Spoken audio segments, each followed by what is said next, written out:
अच्छा, अब जवाब दूं?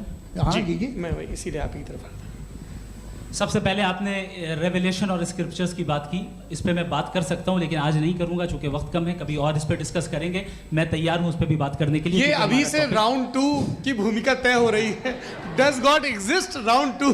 जी, चूंकि आज गॉड के एग्जिस्टेंस पे बात है तो मैं उसी के रिलेटेड जो है आपके सवालात को एंटरटेन भी करूंगा और मैं भी पूछूंगा। आपने कहा कि आपने साबित ही नहीं किया, जबकि आर्ग्यूमेंट ऑफ कॉन्टिजेंसी बुनियादी आर्ग्यूमेंट है। आप मुझे कॉन्टिजेंसी का मतलब बताइए, आपका मतलब क्या कॉन्टिजेंसी?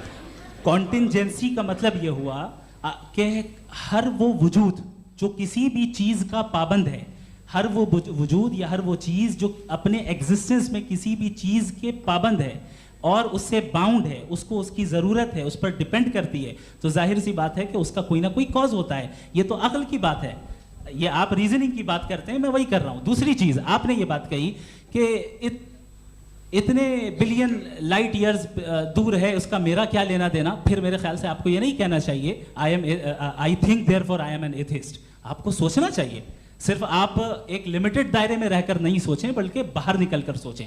आपने तीसरा सवाल किया, आपने 2-3 सवाल एक साथ। ऐसी बातें ना कीजिए, कुछ लोगों को इतराज हो जाएगा आप पे कि आप कुछ भी सोचें। ये इजाज़त आपको है नहीं, मुझे है।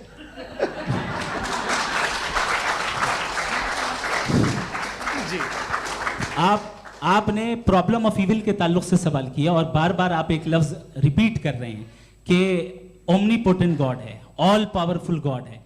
यही तो दरअसल समझना है कि गॉड का कॉन्सेप्ट क्या है। प्रॉब्लम ऑफ इविल जो है, प्रॉब्लम ऑफ इविल दर हकीकत 2 असम्पशंस पर कायम है। अगर आप इन 2 असम्पशंस को समझ जाएं तो ये प्रॉब्लम नहीं रहेगी, आर्ग्यूमेंट आपको समझ में आ जाएगी कि ये कोलैप्स कर जाता है। पॉइंट नंबर 1, यानी जो आपका सबसे पहला फॉल्स असम्पशन है कि गॉड मर्सीफुल है, ओमनीपोटेंट है, दुनिया में जुल्म हो रहा है।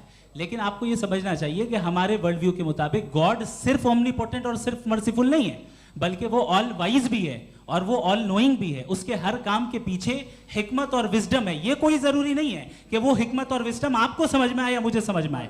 अगर आप जो समझ रहे हैं उसके मुताबिक आप फैसला कर रहे हैं, ये लिमिटेड पर्सपेक्टिव से आर्ग्यूमेंट है। और इस चीज को हम अपनी दुनिया में, अपने लाइफ में, डेली लाइफ में इस प्रिंसिपल को एक्सेप्ट करते हैं। हम जब किसी डॉक्टर के पास जाते हैं, डॉक्टर के पास जाकर वो अगर उसने हमें कोई दवाई दी है तो हम ये तो नहीं कहते कि जब तक आपके पास जितना नॉलेज और जितना विजडम नहीं है, आपने क्यों ये दवाई दी है, तब तक हम इस चीज को एक्सेप्ट नहीं करेंगे।